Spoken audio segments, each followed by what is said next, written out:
Good morning. Hey, how you doing? Good. How are you? Pretty good. Can't complain. Where are you calling from? I'm in Nashville, Tennessee. Oh, okay. How about you? Kansas City. Okay, okay. How But is? someone from my team is going down to Nashville this weekend for the Music City Expo. Yeah, yeah, yeah. I think Justin Cutler is supposed to be, or Jay Cutler, I'm sorry, is supposed to be here. So it should be pretty nice. Should be pretty big. What are they like? What are they doing in the expo? So just promoting our suits and showing our product to people. We're kind of trying to branch out of just only doing the bodybuilding shows. So I was thinking this would be a good opportunity to get in front of fitness people and Yeah. take our brand more than just bodybuilders. Yeah, yeah, yeah. That sounds awesome. It should be pretty big showing. I'm gonna try to get there if I can. But we'll see. That always like is subject to like schedule and all that kind of Yeah. stuff. So yeah, yeah. So, but it's good seeing you. I appreciate you coming on the show. I greatly appreciate it. Yeah, I'm happy to do it. I love doing things like this. So I'm always jump on any opportunity like this. So thank you for asking. Yeah, of course. I mean, I saw that you have a podcast yourself, right? Is that correct? Yeah. Okay. Can you talk about that? Like, what's that? What do you do on that show? Yeah, we started that last year and we interview our customers.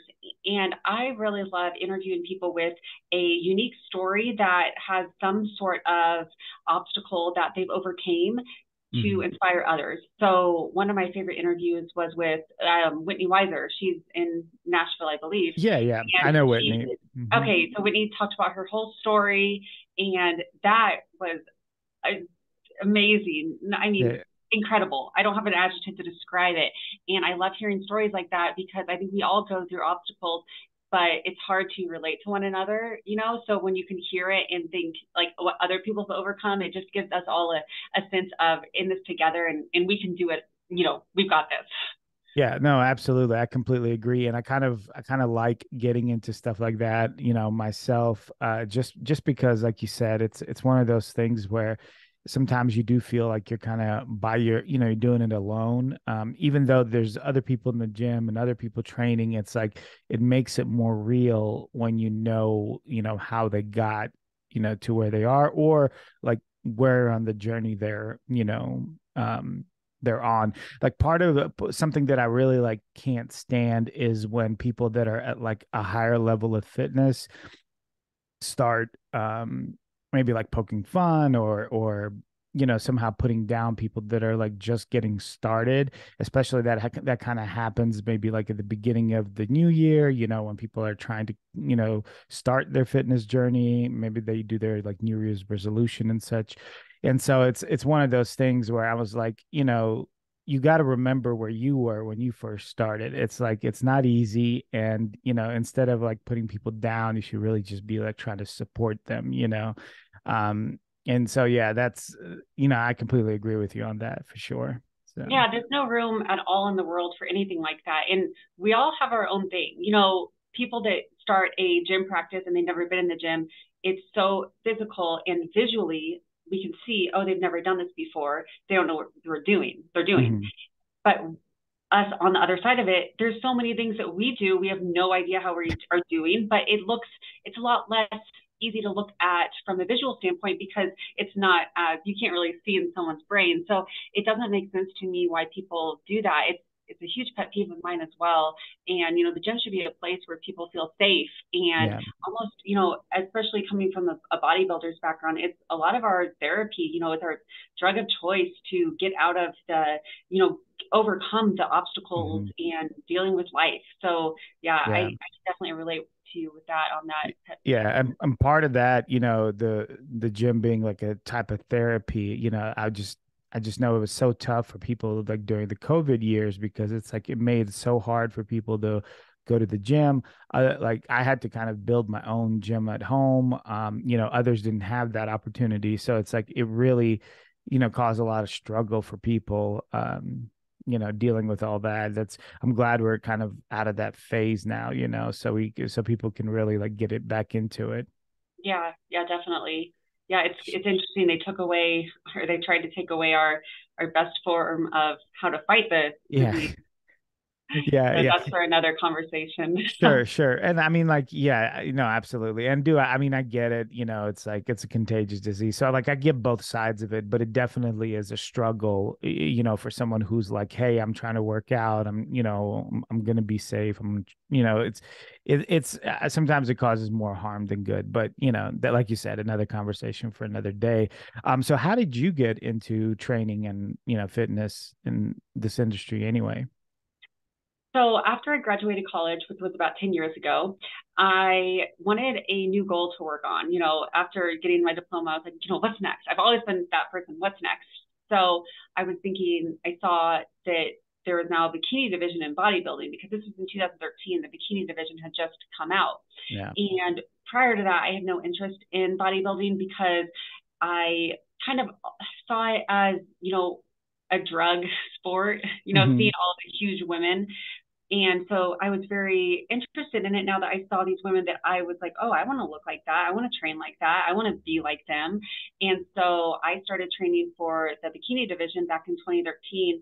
And I absolutely fell in love with the discipline that it gave me. I come from a very disciplined background doing gymnastics when I was younger. And then I started college to be a cello performance major. And that requires a crazy amount of self discipline with having to practice for sometimes 4, 5, 6, 7 hours a day. So I have always found comfort in the discipline. And so once I did my bodybuilding prep, I completely fell in love with it. And I fell in love with all of the different aspects of how it changed my life outside of the sport. I found more enjoyment in living, Hmm. being so disciplined. I really resonate with that quote, discipline is my freedom, because when I was adopting all of these new habits that go along with prep, I realized how much more enjoyable life was that I was so focused on something. And so then after I did my first show, I was looking at the suit and decided, well, I can probably do a better job. My mom actually told me that she could make this for me because she made all of our clothes growing up. So one thing led to another, and my sister and I started making suits, and there was a lot of interest. And then now we are here almost 10 years later, and we are the largest supplier of competition suits for bodybuilders in the world. Wow, that's amazing. So it just started like that. You were just, hey, these suits just aren't to par, and and I'm just gonna make my own, and just took off from there, huh? Yeah, and more so, it was the bikini division really lacked suits because it was Hmm. such a new division. When we started seeing what was going on, it was almost like the suit designers would make something that looked like an off the rack bikini for the bikini athletes. And we said, Hmm. no, bikini athletes, they need a super customized fitting suit, just like the figure, physique, and women's bodybuilders, but it doesn't cross in the back. There's a different style. So we started primarily making bikinis, and we really did a phenomenal job at that one division. And then in 2015, we started making figure suits. And then since then, now we make suits for all divisions and all Hmm. leagues. So do you now, with the newest division of wellness coming in, and then we know we've had it for a couple of years now, a few years, are you doing suits for them as well? Yes, yes. Okay. Right when they announced wellness, we immediately got on the phone with Casey DeLong, with Marissa Andrews, and we flew them to Kansas City. They're Hmm. two of the top wellness athletes Yeah. in the world. And this was back in, I don't know, was this pre-COVID? I can't even remember. 2019 or 2020, we flew them into Kansas City and got Yeah. all of their opinions on the fit. And then we did one thing from there. And now we make the best wellness Yeah. suit for the NPC and IFBB. Yeah, that's awesome. That's such a huge division. Wellness is basically now like what bikini used to be. It's just how bikini came and got like just caught on fire, and it's so popular, and it still is. But now like wellness is kind of that new division that everybody is like really gravitating towards and things like that. So it's a huge growing market, I'm sure. I'm not in the business of suits, but I would imagine that's a growing chunk of your business. Yeah, it really is. And I love the wellness division. I find so much enjoyment seeing these women push their bodies to what they never thought they were capable of. Mhm. So it's nice for someone that didn't want to do figure, but they had big quads, big glutes, and they Mhm. didn't know where to go. It gave them a home. And I really love that about the wellness division. Yeah, absolutely. I agree with you. And, sometimes I would be listening to the podcast, especially when wellness first came to the US, because you have to also understand that, for those who are listening, that wellness has been around in other parts of the world for a very long time. But in the US, under IFBB, like that's fairly new. So I would hear people on like different podcasts say, like kind of, why do we need another division? We already have like figure, we already have bikini. Like, why, bring another division into this? And I feel like slowly all those people started changing their minds once Mm-hmm. the division hit and they saw like what kind of physiques that are being shown. Because I think they were thinking something else was going to be on that stage, but in reality it is a different division. They're not the same, and it's not bikini, it's not figure, it's it has attributes of kind of both, with bigger legs. Yeah, I think wellness is definitely here to stay. And as far as the year, I believe 2019 was when Fran won the Arnold, and I think that's where she got her pro card. Nisa was second, and that's before the first Olympia. Yeah, so I think it was like the 2019 Yeah. year that you're referring to. So yeah, very cool, very good. That's super exciting. And so now you're just moving along with this. Are you still competitive? Or are you planning to compete? Yeah. So I took a 9-year break because after I started the business, all of my focus was on the business. And competing in a bodybuilding competition is a big sacrifice, whether you admit it or not. But at the end of the day, you have low energy. Sometimes you have low motivation. Sometimes you have brain fog. And so I did not want to sacrifice any of that for helping my business grow. Hmm. So I actually decided last year, at the beginning of the year, I said, okay, this year I am going to compete. And I did 3 shows last year, and I fell in love with the sport all over again.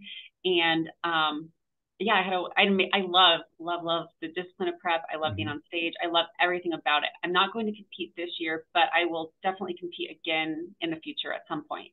Got it. Yeah. Yeah, it's amazing how like you keep mentioning discipline, and there's always like this thing about motivation. And I come from like a combat sport background, wrestling and so forth. So discipline was like an extremely important part of that. You went to training, you trained and did the right things whether you wanted to do them that day or not.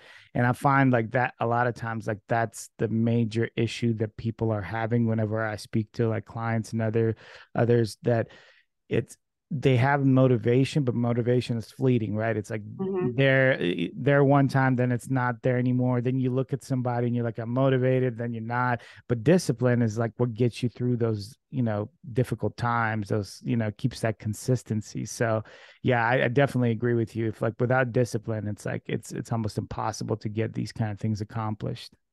Yeah, when you do anything that is self motivated, you have to always consider that because you're motivated maybe 80% of the time, Hmm. and there's another 20%, and it could even be if you're having a bad month, it could only be 50% of the time. Motivation is not something that is endless. We sometimes we have it, sometimes we don't, and so those times when you don't have it, you either need to rely on maybe kicking into your dopamine to see if you can do something to inherently raise your motivation through an exogenous way, like tricking your Hmm. dopamine systems, listening to music, things like that. Or when it comes down to it, it's all about discipline. So you are going to need that discipline muscle in you to get past the days when you're not motivated or when you depleted all your dopamine, especially in terms of, I kind of like to think about this in terms of prep. When you start prep, you completely deplete. Well, at least I do. Like, so the 2 weeks before prep, I'll stop all caffeine. I'll stop music during my workouts. I'll do stop stimulants. So Hmm. I am living without anything to kind of get me through the workouts. And then as prep goes, you start putting them in. Maybe I'll do 100 milligrams of caffeine on like weeks 1 through 4. Then maybe I'll start doing music during my workouts. Then I'll start motivational quotes. Then I'll do 200 milligrams of caffeine. Uh-huh. Learning how to leverage different things to keep you motivated is a very powerful tool because I I've learned the hard way, motivation is not always there. Yes, that no, I completely understand. I'm the same way. Part of the I was telling you I started my like own, home gym, and part of the issue that I had that I didn't foresee because I was thinking to myself, okay, well, it's at home. I'm gonna have easy access to it. One part that I didn't consider is the fact that going to the gym, the process of just getting in your car, going there, um, physically being there with other people that work out provides some kind of motivation, which I Mhm. didn't have at home. So I had to depend on that discipline, and then I just had to put my nose down and go for it. And then of course once you start training, you feel better. But yeah, that's the one thing that like I realized, doing that. It's interesting how the brain, works. Things that you wouldn't expect would be an issue sometimes become an issue. So Yeah, it's so fascinating. And COVID taught us all so much about ourselves. mhm, What did we use to motivate ourselves? Because you don't always realize it until everything is stripped away from you. You can't see humans, you can't go to the gym, you can't do all this. And so I think COVID was a very good, if you took it like this, it was a right. very interesting learning opportunity about ourselves to see at the heart of it who we are, what motivates us, and what we truly need to survive, and how quick we can adapt to things. Because Right. going back to COVID, it was almost within 3 months of knowing about everything that we're in. Okay, now we're back to living what our new normal is. And I think it Hmm. was a good example of how resilient humans are and how we can really adapt to anything life throws at us. Yeah, resiliency is a good word to use. It's definitely and like you said, it's hard to say, oh, well, it's a good thing because it's kind of like, well, you're also considering all the terrible things that happened during. So you don't necessarily want to say that, but I do understand where you're coming from because it's that grinding process, almost like making a diamond. It's first it's just a coal, but then that struggle and that grinding process creates a diamond. So it's if you can work through it and take the right steps and think of it the right way, then at the end you'll come out, better, stronger. Yeah. So, Yeah, one of my coping mechanisms that I learned from a very young age, and I still do this, is when anything unfortunate or that I don't like happens to me or in mhm, my atmosphere, I always find a way to turn it positive. And mhm. it can almost be to a fault sometimes, of like it doesn't even make sense. How can you find the positive in that? But that's one of my coping mechanisms on how I deal with the hard things in life is my brain just automatically goes, okay, find one thing that's positive about this. Okay, there it is. And then I'll just latch onto that. And so, more about COVID teaching us about ourselves. That was Yeah, something that I really realized about myself during COVID was how optimistic of a person I am and how grateful I am for that virtue. Now, I don't want to be coming on here just bragging about myself and all these great things I have. So I'll say that patience is one of those things. It's not a virtue I was given. I have to work at being patient every single day. yeah. Optimism, on the other hand, it comes so natural to me. Sure, sure. No, I get it, and it's a real truism too that finding something positive. It's not that you're just fooling yourself. It's every action, can have like positive and negative effects. It's like you decide what you want to focus on, Yeah. So yeah, I completely, get where you're coming from. So to pivot, I was actually wanting to talk to you about your training a little bit. So now after 9 years of not competing, and I assume you were training during that time, but um as you started to like decide, okay, I'm gonna go into prep and everything, and did you have to adjust your training at all, like, or did you just keep doing, what you were doing in this long off period of 9 years? That is an interesting question because I stayed with bodybuilders type training for the past 10 years. Hmm. And one major change that I made when I started, actually, I guess I need to rewind a little bit. I always wanted to compete in the 9 years break, but I felt like I did not make enough muscle gain to look different on stage. And every single year, it kind of came into my headspace. I'm like, why am I not getting stronger? Why aren't my muscles getting bigger? Why don't I look like a bodybuilder? Why are my muscles still so small, even though I've been so consistent?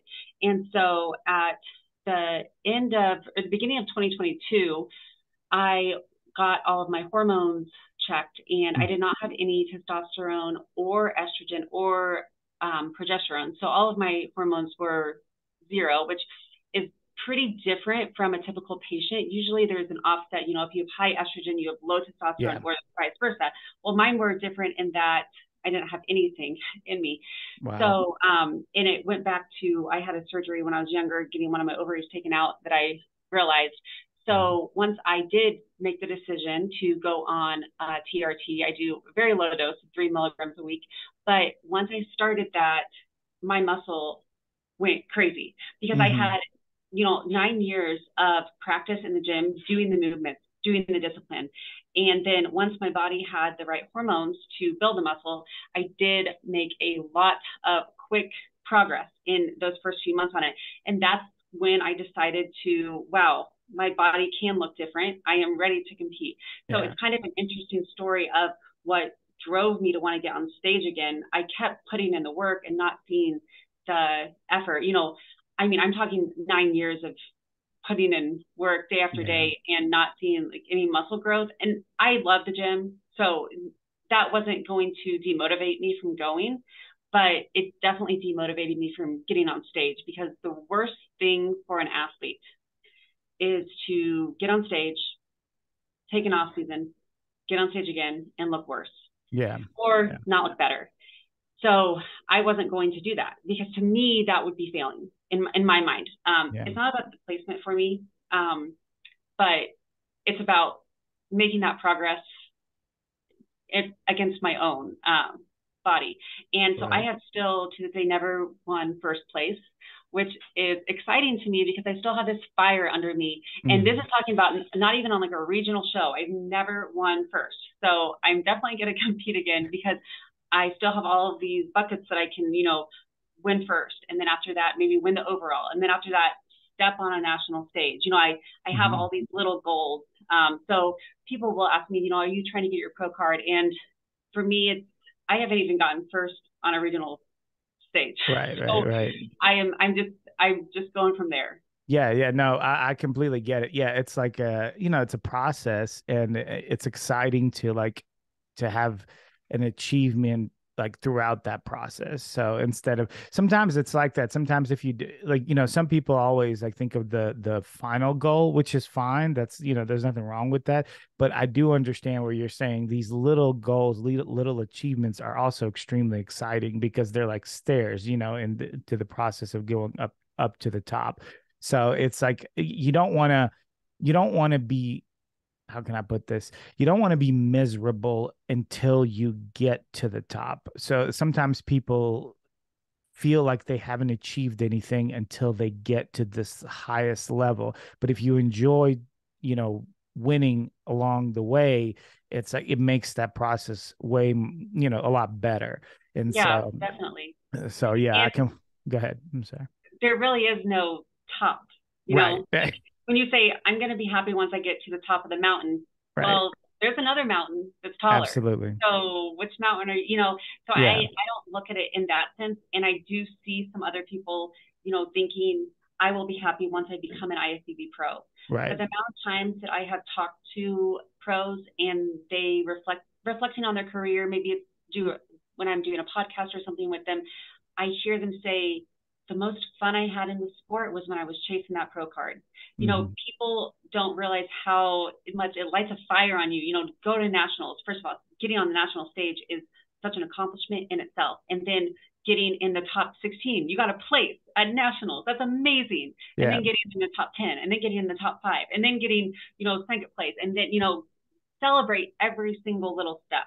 Yeah, absolutely. No, for sure. I agree with you on that. I did want to go take a step back when you were talking about that you've gotten on TRT. I was just listening to someone talk about that, they were saying that women shouldn't take testosterone because it's a male hormone. And I believe the way they were saying it was they were referring it as a use for bodybuilding, as like a PED type of source. Mm-hmm. But there's more and more. I was just talking to somebody, a female, and there was more and more situations where I encounter women having like really low testosterone. So in my mind, I always think, well, what's the difference between a man getting on TRT and a female getting on TRT? We both have the same hormones, at just different levels of them. So you would just take less of, of the testosterone to get you to the optimal level for your, for your gender. So so is that like essentially like what, what you're doing is just is I guess kind of, can you explain that a little Yeah. bit? Mm-hmm. And I don't like to say names, but I think the person who said that was ignorant in the Mm-hmm. fact that females are testosterone to estrogen levels. We actually have more testosterone in our bodies than estrogen. So to say that testosterone is not a female hormone is Mm-hmm. completely false Absolutely. based on science. And so there is something different about wanting your hormones to be normal, wanting them to be optimal, and wanting to be enhanced. Mm-hmm. I am on the normal side, and with 3 milligrams a week, it puts me at a level trying to be about like 30. I don't Mm-hmm. even, I am not a doctor and I am not very qualified to talk about this. So I would just talk about it in terms of my own experience and my own Absolutely. Sure. opinion. Mm-hmm. And so there is something different about being normal and then being optimized and being enhanced. So when the person who said that, they might be referring to a female bodybuilder going on 80 milligrams a week of testosterone. And they already have normal testosterone and then they're just pushing it way over the end. And that's when you get all of these side effects that they talk about. If you stay in that normal range, you shouldn't have any side effects other than positive. It has very much enhanced my life in terms of curing my insomnia. Yes, I said curing my insomnia. I had went to the doctor so countless times about reoccurring insomnia. And the second I went on TRT, just 3 milligrams a week, which is like teeny, teeny, Mm-hmm. tiny, cured insomnia. And there are other ailments in my life that it, it completely fixed. Having normal hormones is very underrated in terms of our whole body, our whole attitude, our life, the quality of our life. I think Mm-hmm. it's very underrated how much hormones have a part in that. I, for myself, know firsthand how much it, being on a 3 milligram dose a week of TRT has improved my life. Right. Yeah, no, agreed. And also, the fact is that there's multiple reasons why your hormones might be, out of balance. So you might, in your case, you had the prior, situation, surgery that, caused that. In others, it might just be from the fact that you're getting older. I mean, that can Yeah. happen too. So there's all kinds of reasons. So that's why I always tell people, if you're dealing with something, go get your blood work, see where you're Yeah. at, because if you don't, you're just guessing, you're just shooting in the dark. There's no way you would know, so. Yeah, and going back to the person that said that testosterone is not a female hormone, Mhm. that person in that sentence is what disturbed me for so many years because Mhm. I did go to the doctor. I did get all my blood work that the Mhm. doctor told me to do.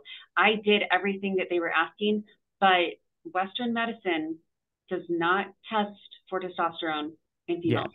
So I had no idea until Yeah. I took it in my own hands and I took ownership of my own health and didn't put it on anyone else and said, I'm going to get everything checked. And it was that moment of deciding, this is in my hands. I need to take action on it. That was changed the game for me Yeah. because Yeah. they don't check for everything at the typical doctor's office. Yeah, they don't, and that's why a lot of times you'll deal like you'll people are resorted to going to like rejuvenation clinics and Mm-hmm. healthcare clinics because regular doctors have a sometimes they're just old school. Other times they just have fear of prescribing that kind of medication because of the stigma. And then there's also, from my understanding, for what I've been told, because these drugs are monitored by the FDA and like the government and all that. They have to like report every time they prescribe something like that. So for them, they're like, I just don't even want to deal with it. I just don't Yeah, even yeah. want to, I don't even want to get involved in it because, I don't want whatever repercussions might come from it. So, but on the other hand, because of that, now you have so many clinics that are specifically work with people only with regard to like their, longevity, their hormones and stuff. So in that case, that's a benefit. So, Yeah, it's very fascinating when you think about the whole world of medicine, and it does so many great things for the world, but it also does so many negative. I yeah, don't want to use the word negative, but we need to take ownership of our own health, and we can't rely on the doctors to treat us without taking ownership of what we're our sure. illness.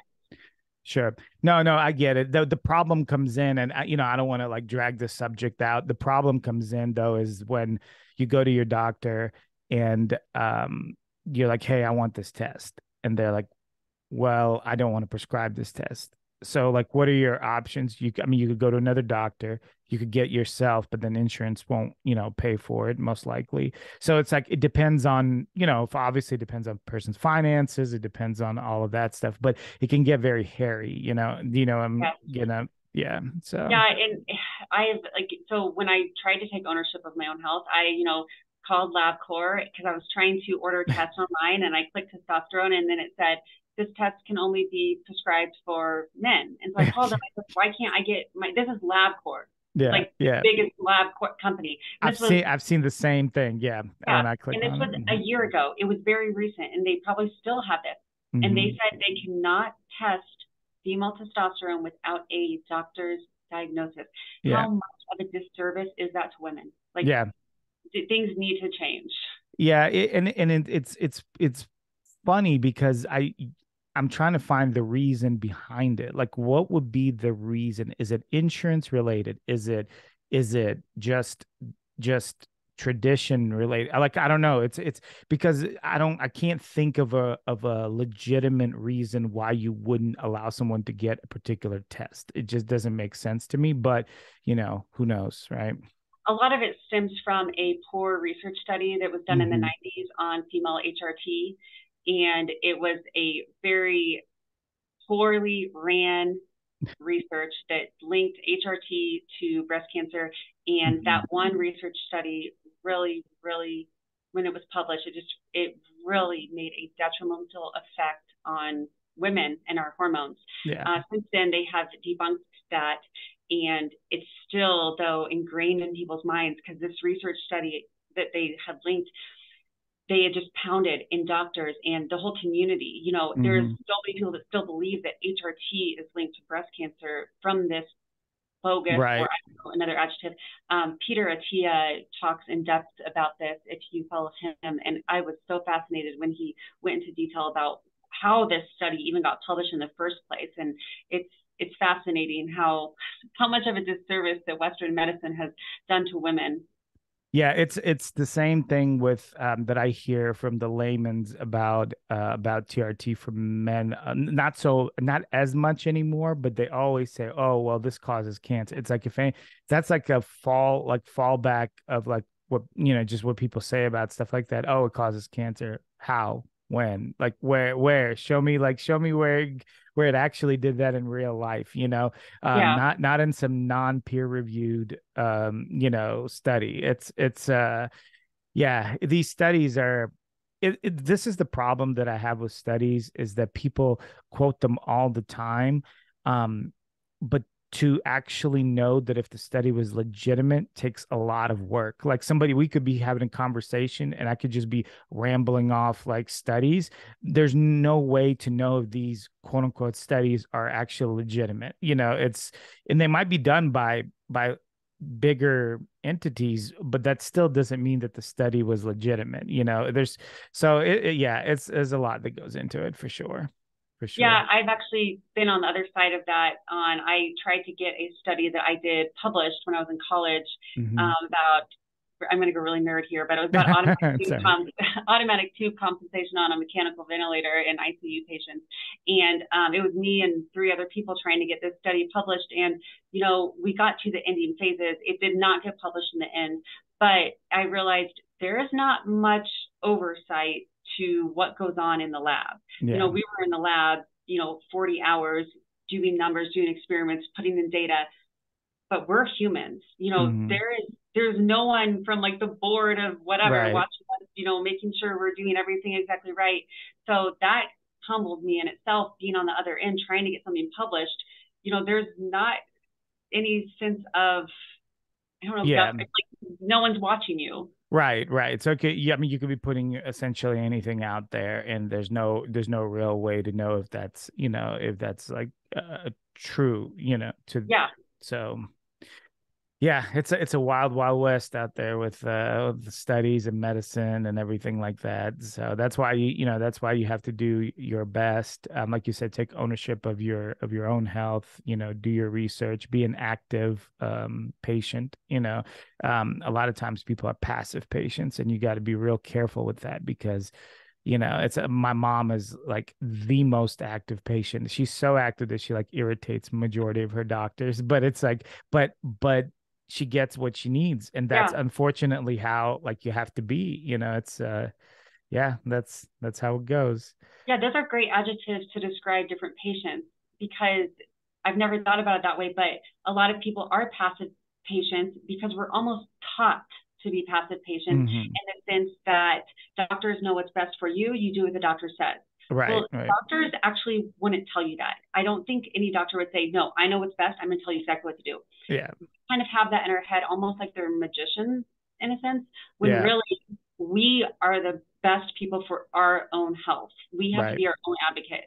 Yeah, no, absolutely. Yeah, I think we view them as like authority figures, and they are to a degree, but not to the degree that some people put them at. And Mm-hmm. lately I've been more just more active. Like I said, just I go in, I tell them what my concerns are, I tell them what I want, and then I hear them out, and then I make my decisions from there.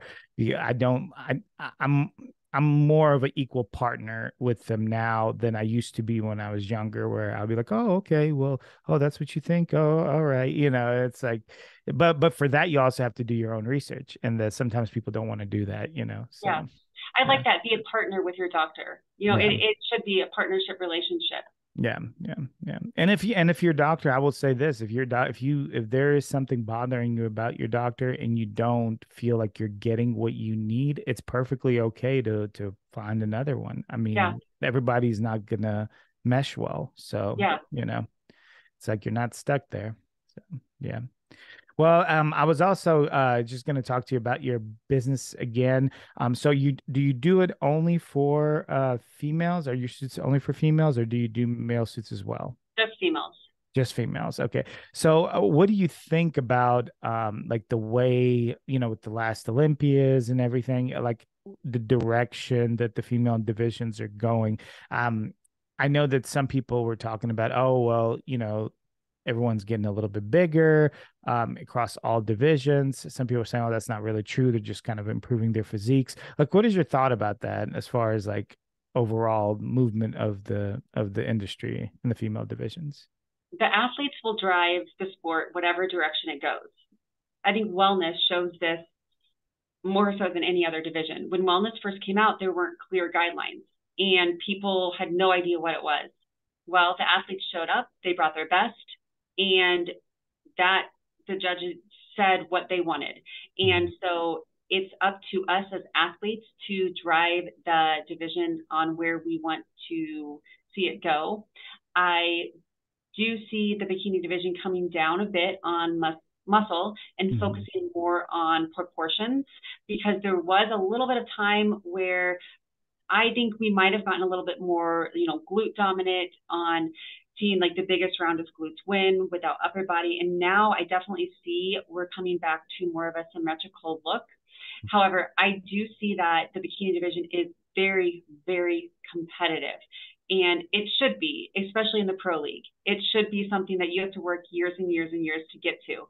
But I am wondering if there will be another division maybe lower than the bikini. And when I say lower, less muscle, Mhm. And I don't know if that's on the horizon. You know, the NPC is what will drive that, and the IFBB. So we'll see where they go. I truly love the sport, and I'm here for it, and I'll follow whatever direction it goes because I think it is one. I mean, it is my favorite sport, obviously, and it's Mhm. really fascinating to see the evolution year after year because it truly is the athletes that are pushing it to be what it is. It's not someone, you know, the top guy saying, okay, this is what we want, this is what we want. No, it's us. It's us Yeah, that's pushing it into the direction it goes.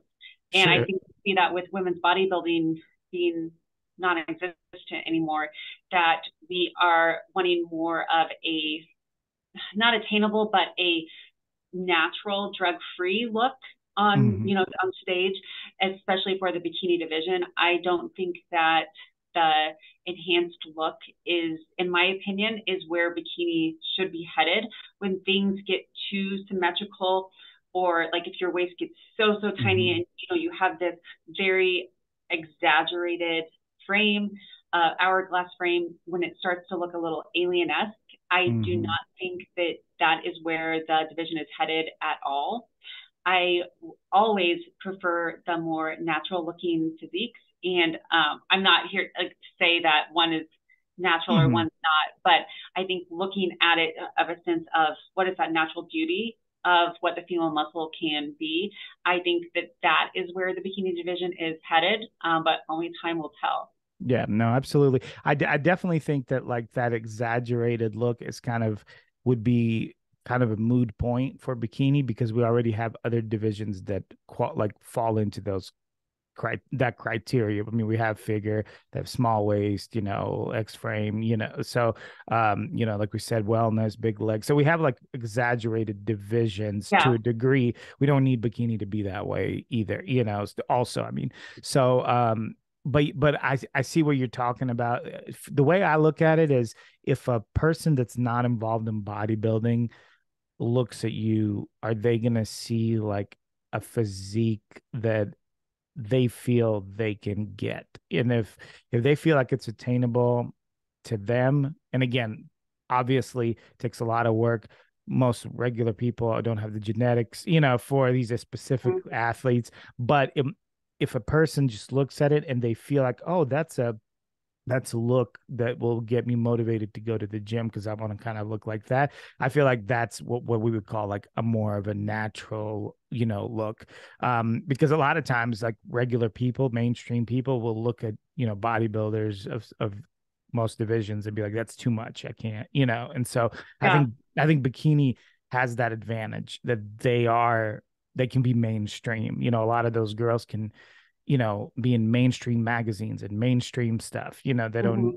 they're not, they're not blocked into certain, areas of the system, so to speak. So, Yeah, one thing with our business that we do to kind of bridge that gap and make the barrier to enter the sport easier is with our angel fashion shows.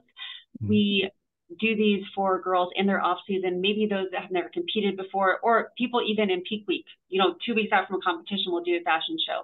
So on the fashion show stage, you see all different types of physiques, and the overall theme is women are beautiful and confident in mhm, any body. So that gives women that are watching it from the audience, for example, say they're watching the Arnold and they see bikini prejudging, and these physiques, these 10 girls have perfect bodies. There's mhm, not one thing wrong with any of them. And so these women in the audience think, oh my gosh, I could never even be a tenth of that. I'm not even going to try. But then, following bikini prejudging, the Angel Fashion Show gets on stage and they see all of these confident, happy, energetic women with physiques that are attainable and mhm, thinking, oh, if I start working out, if I really watch my diet, if I take action and get all my steps in and do all of these things to make my life healthier, I could do that. And right. then they do the fashion show, and then they're thinking, okay, I can do a show now. And so it's making those steps easier because Mhm, when you, from an outside looking in, if you are just a fit woman and you see the IFBB bikini pros, that seems very unattainable. It's mhm, very desirable and very impressive that they can do that, but that is very hard for most mhm, people to even think that they could come somewhat close to it. Right. And I will say that everyone that's listening to this, you can get on stage and feel confident in a bikini. You can. Your mind might tell you that you can't, but just know that is a reality for you if you choose to pursue it. Yeah, no, that's a great point, and especially for for those listening, because there's a lot of women like that out there, so they look and then they're like, ugh, I don't know, and it's like when you have that thought, it's like it's tough to get going, but if you feel, hey, I can do this, then it's easier to start the first steps. So yeah, Yeah. definitely agreed. Well, thank you so much, Karah. I don't want to keep you any longer. I know we were scheduled for 45 minutes. I enjoyed the talk. We discussed medicine. We discussed, your business and suits, bodybuilding, everything. So I'm really, happy that you came on. And I'm gonna link everything, guys, at the bottom as far as Kara's suit business and like her Instagram and everything. If you want to reach out to her, and again, thank you so much for your time. Yeah, thank you so much for having me. I really hope I inspired someone to take that first step to know that you can do it. Even if your mind tells you, "Oh, that's ridiculous. I can never do that." Yes, you can. Yes, you can. You can do it. So thank you so much for having me on this podcast. Of, And of, yes, that's all of I have. course, absolutely. Have a great rest of the day. Take care. Okay, thanks you too. Bye bye. Bye.